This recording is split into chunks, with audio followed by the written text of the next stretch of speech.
Hello నమస్తే. Gemini ఎలక్షన్స్కి సంబంధించి 4 రాజ్యాంగ ఆర్టికల్ని అమెండ్మెంట్ చేయడానికి కేంద్ర ప్రభుత్వం ఈరోజు ప్రవేశపెట్టిన బిల్లులో ఏముందో మీకు చెప్తున్నాను. 4 ఆర్టికల్స్ని అమెండ్మెంట్ చేయడానికి బిల్లు పెట్టారు.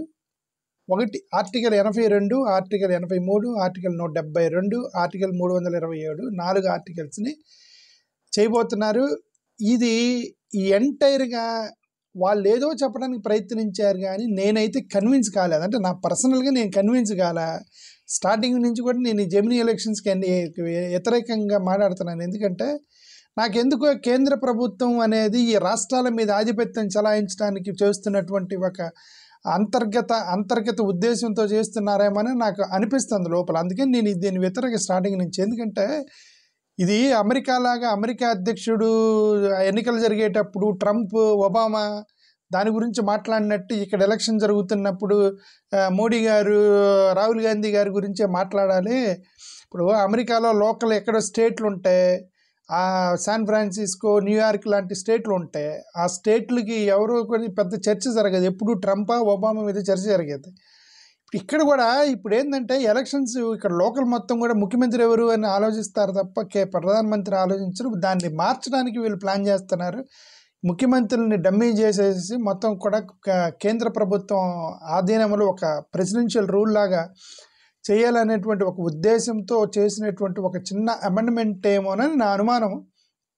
అప్పటి నుంచి నేను దీన్ని వ్యతిరేకిస్తున్నాను. ఇది అఫ్కోర్స్ ముఖ్యమంత్రులు అయ్యేది మనమేం కాదు. అక్కడ జగన్ గారు, చంద్రబాబు నాయుడు గారు, పవన్ కళ్యాణ్ గారు, పార్టీలు పెట్టిన అధ్యక్షులు, వాళ్ళకే మనకి అభ్యంతరం లేనప్పుడు మనకేం పెద్ద అభ్యంతరం ఉండదు. కానీ but in general point of వ్యూలో నేను చెప్తున్నాను ఇది. ఓకే, నేను స్టార్టింగ్ నుంచి దాని గురించి చేస్తాను. దీంట్లో కూడా నాకు అదే అనిపించింది, పెద్ద గేమ్ లేదు దీంట్లో. ఇప్పుడు అది మొత్తం చదివితే బిల్లు వచ్చింది నా దగ్గరికి PDF, నేను అది మొత్తం చదివి చెబుతున్నా మీకు.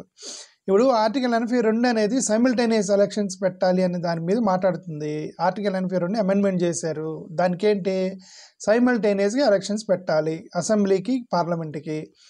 ఆర్టికల్ 83 డ్యూరేషన్ ఆఫ్ ఎలక్షన్స్, ఆ ఎలక్షన్స్ ఏ డ్యూరేషన్ ఉంటుంది అనే దాని మీద ఒకటి పెట్టారు. Article 172 duration of state legislature, అంటే ఈ యొక్క రాష్ట్రాలలో వాళ్ళ డ్యూరేషన్ గురించి ఆర్టికల్ 172లో అమెండ్మెంట్ తీసుకొచ్చారు. ఆర్టికల్ 327 ఇక్కడే పెద్ద అనుమానం వస్తుంది. Power of parliament to make provisions with respect to legislative elections. రాష్ట్రాలకు సంబంధించిన ఎన్నికలు జరపడానికి ఇప్పటివరకు కేంద్ర ప్రభుత్వానికి అధికారం ఉంది. ఇప్పటివరకు ఎలక్షన్ కమిషన్ చేతిలో ఉంది.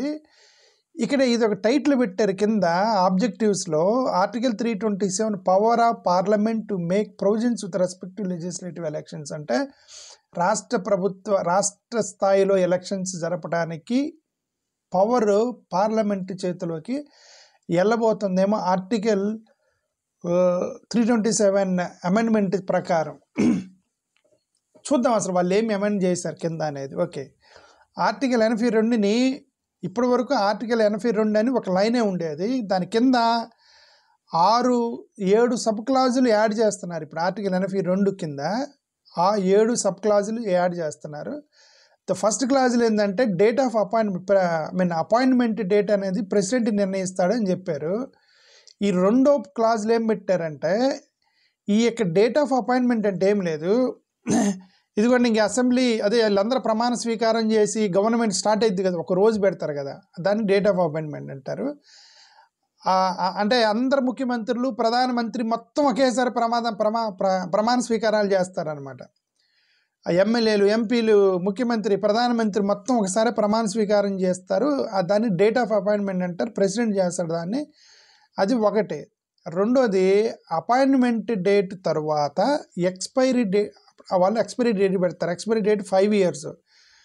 అంటే ఫర్ ఎగ్జాంపుల్ జనవరి 1వ తారీఖు 2025 ఎన్నికలు జరిగితే జనవరి 1, 2030 వరకు 5 సంవత్సరాలు ఎక్స్పైరీ పీరియడ్ అనుకోండి. నేను మీకు ఎగ్జాంపుల్ చెప్తున్నా. 2030కి 2025 నుంచి 2030కి 5 సంవత్సరాలు ఉండిద్ది. 2025 జనవరి ఏదైతే ఉందో అది స్టార్టింగ్ డేట్ అంటారు. ఈ 2030 జనవరి ఏదైతే ఉందో దాన్ని ఎండింగ్ పీరియడ్ అంటారు. ఈ 5 సంవత్సరాల డ్యూరేషన్లో ఏం జరిగిద్ది అనేది అమెండ్మెంట్ చేశారు. దాంట్లో రెండో పాయింట్ ఏం రాశారంటే అపాయింట్మెంట్ డేటు తర్వాత అంటే జనవరి 21 జనవరి తర్వాత ఎండింగ్ డేట్ ఎక్స్పైరీ డేట్ ముందు అంటే 30వ తారీఖు జనవరి కంటే ముందు కనుక గవర్నమెంట్ డిజాల్వ్ అయితే ఈ రెండింటిని ఎండ్ డేట్ అంటారు. మూడోది ఏం రాశారంటే ఇక్కడ కనుక గవర్నమెంట్ డిజాల్వ్ అయితే అది రాయలేదు. Election commission can conduct elections parliament assembly time starting okay. ఇక్కడ ఏమని రాశారంటే ఎలక్షన్ కమిషన్ అనేది ఈ డేటు అంటే స్టార్టింగ్ డేటు ఎండింగ్ డేటు మధ్యలో ఏ టైంలో అయినా వాళ్ళు ఎలక్షన్ పెట్టవచ్చు అని పెట్టారనమాట అని ఎలక్షన్ కమిషన్కి పవర్ ఇచ్చారు. ఆ అమెండ్మెంట్ చేశారు. అంటే అర్థం ఏంటి, ఒకవేళ 3 years తర్వాత స్టేట్ గవర్నమెంట్ పడిపోయింది అనుకోండి, 3 years తర్వాత ఎలక్షన్ పెట్టాలా లేదా అనేది ఎలక్షన్ కమిషన్ చేతిలో ఉంది. ఒకవేళ ఎలక్షన్ పెట్టకపోతే ఏంటి, ఎలక్షన్ పెట్టకపోతే ఏంటి అని అంటే అక్కడ it will be extend, parliament చేతిలోకి పవర్ వెళ్ళిపోయింది అంతే కదా. ఆర్ఎల్స్ వీళ్ళేదో ఎక్స్టెన్షన్ కాదు కానీ కొన్ని రూల్స్ అండ్ రెగ్యులేషన్స్తో పార్లమెంట్ రన్ చేస్తారు. ఇప్పుడు ఇక్కడ ఏమన్నారంటే ఒకవేళ ఎలక్షన్ అయిపోయిన తర్వాత మధ్యలో గవర్నమెంట్ పడిపోతే ఇట్ కెన్ కంటిన్యూ అన్నారు. కంటిన్యూ అని రాసి వెనక ఇంకో క్లాజ్ రాసి it cannot be considered as continuation అని రాశారు. కంటిన్యూయేషన్ అంటే ఏంది, ఫుల్ పవర్స్ 3 సంవత్సరాలు గవర్నమెంట్ రన్ అయింది, ఇక 2 yearsలో మళ్ళీ ఏమి ఎలక్షన్ పెడతామంటే ఒక 2 yearsలో మళ్ళీ పార్లమెంట్తో కలిపి పెడదామని ఒకవేళ ఎలక్షన్ కమిషన్ అనుకుంటే this will be continue but it is not considered as continuation అంటే దాంట్లో చాలా క్లాజులు లొసుగులు పెట్టేస్తారు లోపల, అది అర్థం. ఓకే, ఇది సైమల్టేనియస్ ఎలక్షన్స్ అంటే 2 అనేది చెప్పారు. Election commission wants to conduct any other date they should write to the president or conduct అంటే ఇక్కడ ఇంకొక ఆప్షన్ కూడా ఇచ్చారు. అన్నీ ఒకే స్టేట్లు కాకుండా ఏదైనా ఒక ఎమర్జెన్సీలో ఒక డిఫికల్టీ వచ్చి గొడవలు జరిగి ఏదైనా ఒక స్టేట్ని కనుక మేము తర్వాత కండక్ట్ చేస్తాము అని అంటే ఆ రైట్ ఎలక్షన్ కమిషన్కి ఉంది, బట్ విత్ మా రాష్ట్రపతి పర్మిషన్ తోటి చేయొచ్చు అన్నారు. ఒకవేళ చేసినా ఎండ్ డేట్కి ముందే ఎండ్ అయిపోతుంది అని అర్థం. ఓకే,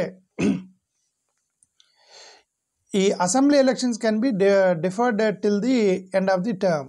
ఓకే, అంటే ఒకవేళ ఎలక్షన్ కమిషన్ డిఫర్డ్ అంటే పోస్ట్పోన్ చేయటం, ఒకవేళ ఎలక్షన్ కమిషన్ కనుక మేము పోస్ట్పోన్ చేస్తాము ఎండ్ ఆఫ్ ది టర్మ్ వరకు అంటే ఎలక్షన్ కమిషన్ చేయవచ్చు అంటే అర్థం. ఏదైనా ఒక గవర్నమెంట్ని 4 సంవత్సరాల పడగొట్టేసి దాన్ని ఎలక్షన్కి పట్టకుండా ఎండ్ ఆఫ్ ది టర్మ్ వరకు లాగవచ్చు అంటే ఈ మధ్యలో ఎండ్ ఆఫ్ ది టర్మ్ వరకు లాగుతారు గవర్నమెంట్ లేకుండా. ఒకవేళ గవర్నమెంట్ ఉన్నా దీన్ని కంటిన్యూయేషన్ కాకుండా వాళ్ళ యొక్క రూల్స్ అండ్ రెగ్యులేషన్స్ లాగుతారు. ప్రెసిడెంట్ రూల్ బెటర్ కానీ but end of the term వరకు విత్ డిఫరెంట్ క్లాజెస్ ఆ పార్లమెంట్ చేతిలోకి వెళ్ళిపోయింది, కొన్ని రూల్స్ అండ్ రెగ్యులేషన్స్ లాగుతారు అనమాట. Election commission shall notify end date of the term. Okay, election commission election పెట్టేటప్పుడు దాంట్లో వాళ్ళు రాయొచ్చు అంటే ఏమని, ఇప్పుడు 3 years తర్వాత గవర్నమెంట్ పడిపోయింది, మిగతా 2 సంవత్సరాలకే మీరు ఎన్నికలు పెడుతున్నారు, ఇక్కడ నోటిఫికేషన్లోని ఇస్తారట ఈ ఎలక్షన్స్ ఈ డేట్ని కండక్ట్ చేస్తున్నాము, ఇక్కడ ఎమ్మెల్యేలకి ఎన్నికైన వాళ్ళకి టర్మ్ పీరియడ్ 2 years అంటే ఎందుకంటే 5 yearsకి మళ్ళీ జనరల్ ఎలక్షన్స్ వస్తాయి కదా. ఒకవేళ 1 year లాస్ట్ 4th year పెడితే 1 year ఎమ్మెల్యే అని చెప్పి నోటిఫికేషన్లోని ఇస్తారట, అది చెప్పింది. సో ఆర్టికల్ 83ని కూడా వాళ్ళు అమెండ్మెంట్ చేశారు. ఈ ఆర్టికల్ 83 అనేది డ్యూరేషన్ గురించి మాట్లాడారు. There is something called unexpiry period అని రాశారు. అన్ఎక్స్పైరీ పీరియడ్ అని అంటే అదే 5 సంవత్సరాల నుంచి 10 సంవత్సరాలు అంటే ఫస్ట్ ఇయర్ నుంచి 5 years మధ్యలో కనుక గవర్నమెంట్ పడిపోతే 3 సంవత్సరాల తర్వాత గవర్నమెంట్ పడిపోతే మిగతా 2 సంవత్సరాలు దాన్ని అన్ఎక్స్పైరీ పీరియడ్ అంటారట. అన్ఎక్స్పైరీ పీరియడ్, ఈ అన్ఎక్స్పైరీ పీరియడ్కి రీఎలక్షన్ అన్నా పెట్టవచ్చు, కంటిన్యూషన్ అన్నా చేయొచ్చు అని 2 ఆప్షన్స్ ఎలక్షన్ కమిషన్కి ఇచ్చారంటే ఇక్కడే లూసుగు ఉంది. వాళ్ళ ఇష్టం ఉంటే ఎలక్షన్ పెడతారు, లేదంటే లాగుతారు, గవర్నమెంట్ మాత్రం పడగొడతారు, అంతే కదా అర్థం. స్టేట్ గవర్నమెంట్లు మొత్తం వాళ్ళ గ్రిప్లోకి వెళ్ళిపోతాయి. ఒకవేళ సెంట్రల్ గవర్నమెంట్ పడిపోయింది అనుకోండి రీఎలక్షన్ పెట్టేస్తారు. ఓకే, వీటన్నిటిని ముందుకు లాగి ఆ పవర్ కూడా వాళ్ళకు ఉంది, రీఎలక్షన్ పెట్టేయాలి. అంటే they can dissolve the government at any time అని కూడా ఒక ఆప్షన్ ఇచ్చారనమాట. 5 year period full term unexpiry time అంటారు. గవర్నమెంట్ డిజాల్వ్స్ నెక్స్ట్ ఎలక్షన్ వరకు కంటిన్యూ చేయొచ్చు అన్నారు. Extension should not be continuation period అట. అంటే ఆ ఎక్స్టెన్షన్ పీరియడ్ ఏదైతే ఉందో దాన్ని కంటిన్యూషన్ పీరియడ్గా పరిగణించకూడదు అని ఉంది. ఓకే, ఆర్టికల్ 172 దీన్ని అమెండ్మెంట్ చేశారు. ఇదిగో 5 years పీరియడ్ అన్నారు. Unexpired term carry forwarding shall not be continuation అనేది రాశారు. ఆర్టికల్ 372 ఇక్కడ నాకు ఒక డౌట్ వచ్చింది, మరి ఎందుకు రాశారు? ఆఫ్టర్ డెలిమినేషన్ ఆఫ్ కాన్స్టిట్యుయెన్సీ తర్వాత conduct of simultaneous elections shall be inserted అని ఒక అమెండ్మెంట్ చేశారు. జనరల్గా డెలిమినేషన్ అనేది 10 yearsకి ఒకసారి జరిగింది. గవర్నమెంట్ రూల్ ప్రకారం ఎన్నికలైపోయిన ప్రతిసారి గవర్నమెంట్ రూల్ ప్రకారం 10 సంవత్సరాలకి జనాభా లెక్కలు చేసిన ప్రతిసారి ఈ యొక్క నియోజకవర్గాల పునర్విభజన జరగాలనేటువంటి ఒక చట్టం ఉంది, రూల్ ఉంది. అది జనాభా లెక్కలు చేసిన తర్వాత పునర్విభజన జరగాలి, నియోజకవర్గాల పునర్విభజన. అది 10 yearsకి ఒకసారి జరుగుతారు. But conduct of simultaneous elections 5 yearsకి ఒకసారి జరుగుతాయి. మరి దేని పక్కన ఎందుకు యాడ్ చేశారు అనేది నేను బాగా స్టడీ చేయాలి. వాళ్ళు ఎందుకు చేశారు? సరే, ఏదైనా సరే ఈ అమెండ్మెంట్స్ పట్టుకొచ్చారండి. ఈ అమెండ్మెంట్ చూస్తే ఏమీ లేదు, మొత్తం సింపుల్గా ఒకటే. ఇది ఫస్ట్ ఇయర్ నుంచి 5 years మధ్యలో ఎప్పుడు పడిపోయినా సరే మిగతా టర్మ్ అన్ఎక్స్పైరీ పీరియడ్ అని చెప్పి దాంట్లో వాళ్ళు ఇష్టం ఉంటే ఎలక్షన్ పెడతారు, లేదంటే కంటిన్యూషన్ చేస్తారండి. ఎలక్షన్ కమిషన్ ఇష్టము, అది సింపుల్గా వాళ్ళు చెప్పబోయింది. ఓకే, దీనికి ఎందుకు ఇదంతా చేస్తున్నారంటే వాళ్ళు ఇచ్చినటువంటి ఆన్సర్ ఏంటంటే ఆబ్జెక్టివ్స్ అని రాసి 1951, 52, 1957, 1962, 1967లో ఇట్లాంటి ఎన్నికలు జరిగినాయి, సైమల్టేనియస్గా జరిగాయి. కానీ 68, 69లో కొన్ని నియోజకవర్గాల్లో ప్రీమెచ్యూర్గా గవర్నమెంట్లు పడిపోయినాయి అసెంబ్లీలో. అందుకని అప్పటి నుంచి ఆర్డర్ డిస్టర్బ్ అయిపోయింది, మేము ఆర్డర్ సెట్ చేస్తున్నాము అని అన్నారు.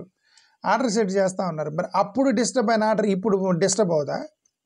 68, 69లో ప్రీమెచ్యూర్డ్ అసెంబ్లీ క్లోజ్ అయిపోయింది, బట్ డిస్టర్బ్ అవుదా ఇప్పుడు అనేది ఒక పెద్ద question mark. Law commission of India 170th report recommend చేస్తున్నాడు. 170th రిపోర్ట్ 170వ report law commission of India 1999లో. అంటే 1999లో బీజేపీ గవర్నమెంటే. దీన్ని బట్టి ఏమర్థమైంది, వీళ్ళు ఈ యొక్క 1 nation 1 election అనేది 1999లోనే ప్లాన్ చేశారని అర్థం దీని ప్రకారం, ఈ రిపోర్ట్ ప్రకారం. ఓకే, బీజేపీ గవర్నమెంటే అప్పుడు కూడా. Department related parliamentary standing committee 1 personal public grievances law and justice 79th report కూడా దీన్ని ఇట్లా చేయమని చెప్పింది. ఎలక్టోరల్ ప్రాసెస్ ఫ్రీక్వెంట్గా రావడం మంచిది కాదు అండి. ఇది ఇచ్చింది ఎవరు? 2015 మళ్ళీ బీజేపీ గవర్నమెంట్.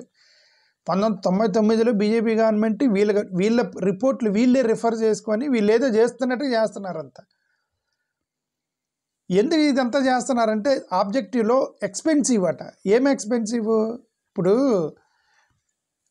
అసెంబ్లీలకి లోక్సభలకి 2 సార్లు జరిగితే నీకు ఎక్స్పెన్సివ్ అన్నావు, డబ్బులు ఖర్చు అయింది అన్నారు.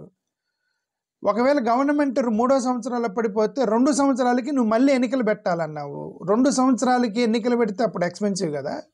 ఎమ్మెల్యేలకు ఎంత కష్టం అయిపోద్ది.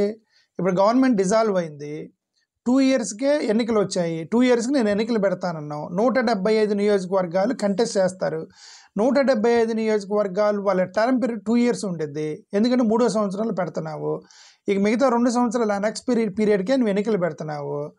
అంటే అప్పుడు ఒకడు 100 కోట్లు ఖర్చు పెట్టుకుంటాడు, మళ్ళీ ఒకడు 100 కోట్లు ఖర్చు పెట్టుకున్నాక మళ్ళీ 100 కోట్ల రూపాయలకి మళ్ళీ 2 సంవత్సరాల తర్వాత మళ్ళీ ఒక 100 కోట్లకి ఎవరు ఖర్చు పెడతారు ఎన్నికలకి? ఎమ్మెల్యేలకి అంత భారం అయిపోయింది. అది నువ్వు మిడ్ ఎగ్జామ్ పెడతావు. ఒకవేళ గవర్నమెంట్ పడిపోతే ఈ ఎందుకు అంత ఖర్చు అంతా ఎందుకని చెప్పేసి వీళ్ళు చచ్చినట్టు లాగుతారని చెప్పేసి ఇది బలవంతంగా లాగటమే. ఇది డెమోక్రసీకి వ్యతిరేకమని నేను భావిస్తున్నా. ఇది ఓకే, బలవంతంగా లాగటమే, ఇది డెమోక్రసీకి మంచిది కాదు ఇది. ఓకే, టైం కన్జ్యూమింగ్ అంట. ఏం టైం కన్జ్యూమింగ్? అది ఎలక్షన్ కమిషన్ ఏ రాష్ట్రంలో ఎన్నికలు జరుగుతుంటే వాళ్ళు బిజీగా ఉంటారు. అది కూడా 1 month. ఇప్పుడు ఇంకోటి కూడా అన్నారు, ఎలక్షన్ కోడ్లో నార్మల్ పబ్లిక్ డిస్టర్బ్ అవుతున్నారట. ఇప్పుడు నువ్వు 3 సంవత్సరాల తర్వాత గవర్నమెంట్ పడిపోయింది, అప్పుడు నువ్వు ఎలక్షన్ కోడ్ పెడతావు, అప్పుడు డిస్టర్బ్ అవుదా? మళ్ళీ 2 సంవత్సరాలకి మళ్ళీ కోడ్ పెడతావు, మళ్ళీ అప్పుడు డిస్టర్బ్ కారా? ఇప్పుడైతే ఒకసారి డిస్టర్బ్ అవుతారు, అప్పుడు 2 సార్లు డిస్టర్బ్ అవుతారు కదా గవర్నమెంట్ పడిపోతే. వీళ్ళు చెప్పే ఏ రీజన్ కూడా సాటిస్ఫాక్టరీగా లేవు, చెప్పేటువంటి ఏ రీజన్ కూడా. Disrupt the normal administration 1 month, అది అంత ఒక 4 రోజులు కోడ్ ఉంటుంది. Okay, so high level committee అంటే రామ్నాథ్ కోవింద్ గారు 2023లో రిపోర్ట్ ఇచ్చారంట. దాని ప్రకారం మేము ఎన్ని రికమెండేషన్ చేస్తాం. రామ్నాథ్ కోవింద్ గారు వాళ్ళు చేసుకున్న అదే 1999లోనే బీజేపీ గవర్నమెంట్ వాళ్ళే అప్పుడే వచ్చిన ఆలోచనని మళ్ళీ ఇప్పుడు గవర్నమెంట్ వచ్చినాక 2015లో బట్టి మళ్ళీ 2023లో వీళ్ళే కమిటీ చేసుకొని అవి 3 కూడా బీజేపీ వాళ్ళే వాళ్ళు ఏదో చేద్దాం అనుకుంటే కన్విన్సింగ్ లేదు. మొత్తం కూడా రాష్ట్రాల మీద ఆధిపత్యం చలాయించాలనేటువంటి ఉద్దేశం తప్ప ఏది కనబడతలేదు దీని మీద. Thank you.